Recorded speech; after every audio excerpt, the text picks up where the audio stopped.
Good morning. Thanks for having me. Okay, before we get into just how big this event is, just put our viewers in tune with what is Rockville about? Rockville is about taking a sort of concept of change through music, and we looked at one of the biggest concert events in our lifetime, Woodstock 1969, where there was a whole peace and love revolution, and people through music would protest a war, drop out of society to make a statement and live an alternative life. And we've taken this and reflected it in the future into 2069, where groups of musicians, artists, technicians get together to celebrate 100 years of the Woodstock Festival centenary. And of course, at this event, the world comes to an end. Okay, I want to wrap my head around this because you're one of the creators, and I can only imagine what must be going on in your mind. When we talk about South Africa's biggest, fully orchestrated, technologically sophisticated rock musical production, what are we talking about? Okay, I'll tell you what we're talking about. So for a start, we've got the entire Cape Philharmonic Orchestra, and then of course we've got the Carl Peterson Band, and then of course you've got a cast of 25. So you've got like 70 people playing to you and performing for 2 hours and 20 minutes. That's a massive bit of coordination. It's a massive bit of orchestrations as well. So I think one of the biggest things that we've got over the last 5 years is to fully score a musical that can be duplicated anywhere in the world. So, you know, when we say it's epic, it really is epic from that point of view. But of course it doesn't stop there. We're presenting this in a bit of a different way. You know, I think traditionally, many years back, people would paint canvases for different scene backdrops and scene changes. Well, we've done exactly that, but we've used the latest technology. So we've got these amazing graphics and some videos to set the scene. So we've got 100 square meter, one of the most latest LED screens. Now, of course, there's a special LED screen. It's one which can is actually designed for daytime. So you can imagine bringing one of these daylight screens into a dark theatre. My word. Certainly when we put on our scene changes, which is not only the back screen, but there's also side screens, you get a whole 3D experience of what you've been presented with. And of course, having the latest technology and of course all these incredible designers in Cape Town at our disposal, we were able to create scenes that put you in that world. So, orally and visually, we're talking about a feast for kind of for sight and sound. In terms of the kind of music that's been that will be part of this showcase, how detailed how detailed was that process? Because I can only imagine that you needed to make sure that you got all the right music. Absolutely. Look, that was very detailed. What we did is we reflected on Woodstock 1969 and came to the conclusion that into the future, it would have really brought on the three groups, which we call the hippies, the drummers, and the rockers. And, you know, if you reflect on Woodstock, you would kind of say that, you know, your rocker would be like Jimi Hendrix or The Who. Your drummers would be like Carlos Santana or even Bob Marley. And then, of course, you know, your hippies would be like Crosby, Stills and Nash and Bob Dylan and many of those kind of artists. So that's our kind of retro take, and we reflect on that entire array of music. So, you know, there's a song around every corner that will surprise you that is reflective of that within the story. However, in our post-apocalyptic world, the survivors of the icy wastelands, who we call techno remnants, kind of leftovers of technology. They take techno music into the whole story. So that's the fourth dimension. Very, very quickly, it's the world premiere. Where are you heading off after the 7th of September? It's a very good question. There are a lot of things up in the air. Delro have signed us up for 10 years. They've got agents worldwide. People are keen to sign us up worldwide. Obviously, the cast we got, which is absolutely amazing, and you cannot miss this one. There's lots of talk about a tour in South Africa, but there's talk about the Far East as well as taking the cast to London. So let's get through this, which is amazing and fabulous. But I think something fresh, new, on this scale, The world is more than ready, because if you go to London right now, everybody in London has seen everything there at least 10 times over. So this is fresh and new and exciting, and I think it's going to be a winner from that respect. Johnny, we're going to leave it there, but thank you very much for joining me. That, of course, is the co-writer and the producer of Rockville 2069 that's currently on at the Artscape. It started on the 29th of August and will run until the 7th of September. It is South Africa's biggest technologically sophisticated rock musical production, so go and get your tickets. Thank you very much for joining us. Okay, it's now just gone 24 minutes after 6. It's time now for your sports news. And let's look at some soccer news.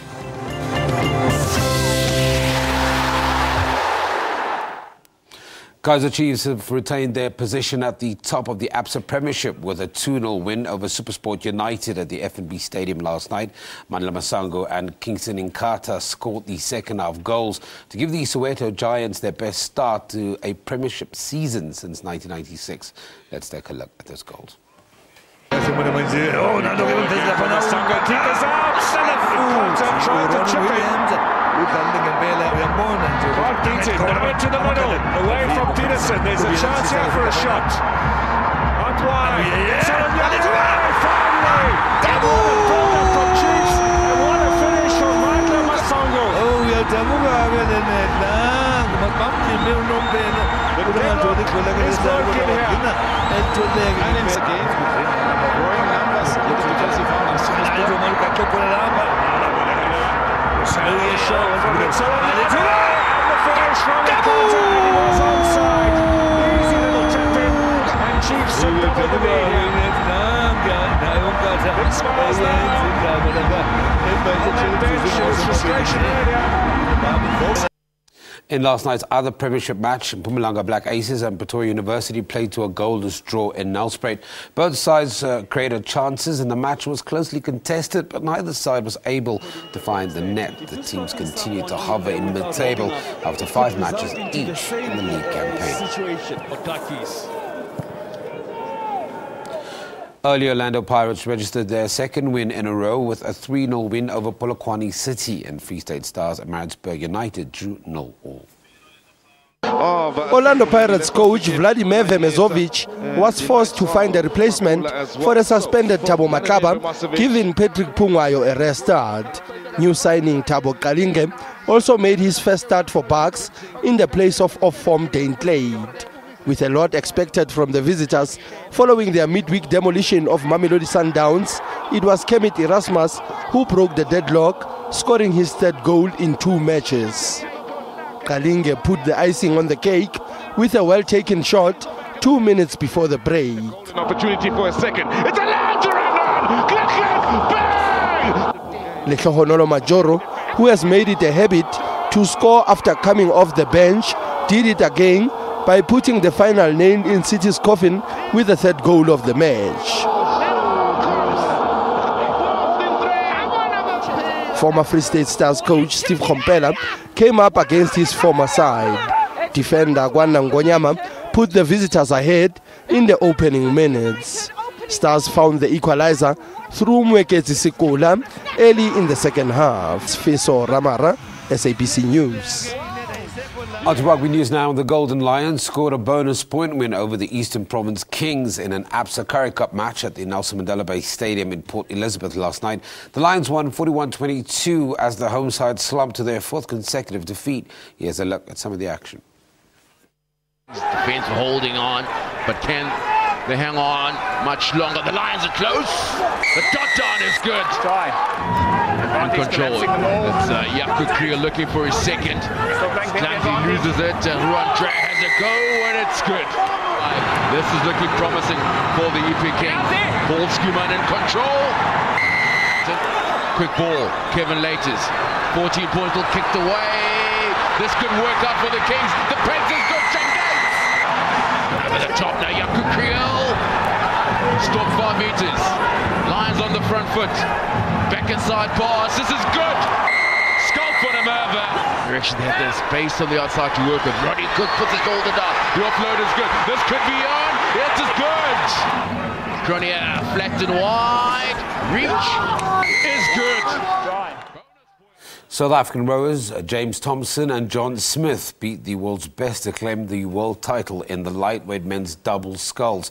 They won the event in a record time at the 2014 World Rowing Championships in Amsterdam in the Netherlands. Thompson and Smith were part of the lightweight 4 team that won gold at the London Olympics in 2012. But in this event over 2 kilometers, they were by no means the favourites. Coming through the World Cup season, France's Jeremy Azou and Stani Dallaire had the best results, and they set a new world best time earlier this week. Christopher Brun and Ari Strandli of Norway, the defending world champions, were also in the race. The Norwegians led the way after 500 meters, while the French were in the lead at the halfway mark. But it's the final sprint that matters, and Thompson and Smith took advantage when Frenchman Dallaire looked around. The South Africans beat the French by 9/100ths of a second in a new world best time of 6 minutes 5.36 seconds. And in the men's pairs, Vincent Breed and Sean Keeling won bronze, and South Africa are joint 8th on the medals table. Harry Olivier, SABC News.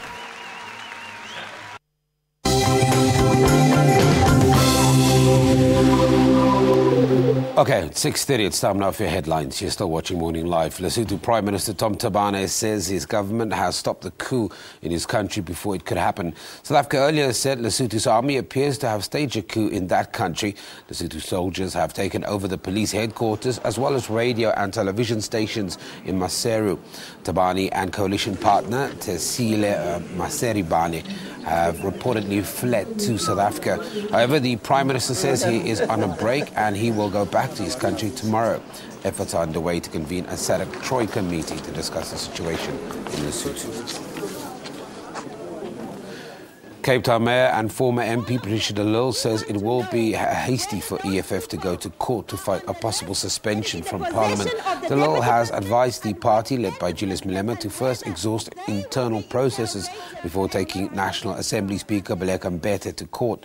The EFF has given the Speaker an ultimatum to confirm by noon today that she won't suspend them or she might face an urgent court order. Pro-Palestinian lobby group BDS-SA has held a national day of protest against retailer Woolworths. More than 40 actions were held countrywide, with one in Johannesburg turning rowdy. The group wants the retailer to stop sourcing products from Israel. The recent 7-week conflict claimed the lives of more than 2,000 Palestinians and 70 Israelis. Okay, that's where we leave it for now. We'll have more at the top of the hour. Let's go to the weather wall, where Paul is standing by.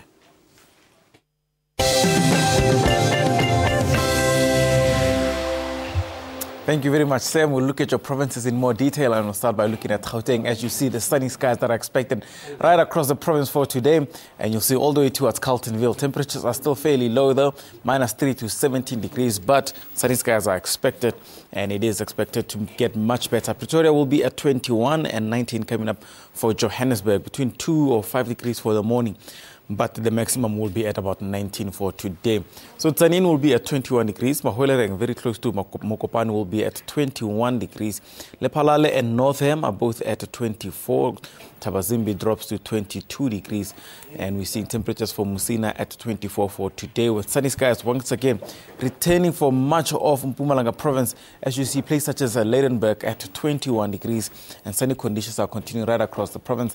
But those -3s and a -2 still expected throughout much of the parts of Mpumalanga province, and this will continue down towards the southern part. And there's still possibilities of showers into KwaZulu-Natal. Richards Bay will be at 21 degrees, Vryheid at 18, and we're expecting those conditions to continue for the next couple of hours. But it should clear up and warm weather will return. But it's still fairly cold, as 16 is expected for Kokstad, and into the Eastern Cape province, we're expecting similar conditions of very cold weather coming in. I mean, Queenstown is only at 17 degrees for your maximum temperatures for today, and Port Elizabeth will be at 21, 18 for Grahamstown, and we're seeing East London at 19 degrees. Willowmore also sharing similar conditions between 3 and 19 degrees throughout the day. The Western Cape province is expected to be slightly hotter than Clanwilliam will be at 27 degrees, 23 for Beaufort West, and Oudtshoorn into 26. And we're seeing a lot of those mid-20s to high 20s throughout the day. Even Cape Town itself is at 27 degrees. So if you're going to be in Belleville, It's going to be in Woodstock. Do expect the temperatures at about 27. And your conditions towards the Northern Cape Province, Alexander Bay being the hottest one at 33 degrees. Springbok is at 23, and your conditions for Calvinia is at 21. Sutherland 0 to 18 degrees. Not much has improved there. So temperatures also still fairly cold, but sunny skies are expected throughout the day. Along the northwest and the Free State Province, you should expect sunny skies as well, as it is clearing up. No cloud cover is expected, but temperature still into sub-zeros. Frankfurt, minus 6 degrees, so still very cold weather is expected there. If you're very close to Lesotho in Vicksburg and into Bethlehem, do expect similar conditions to be very cold, between minus 3 and only 18 degrees.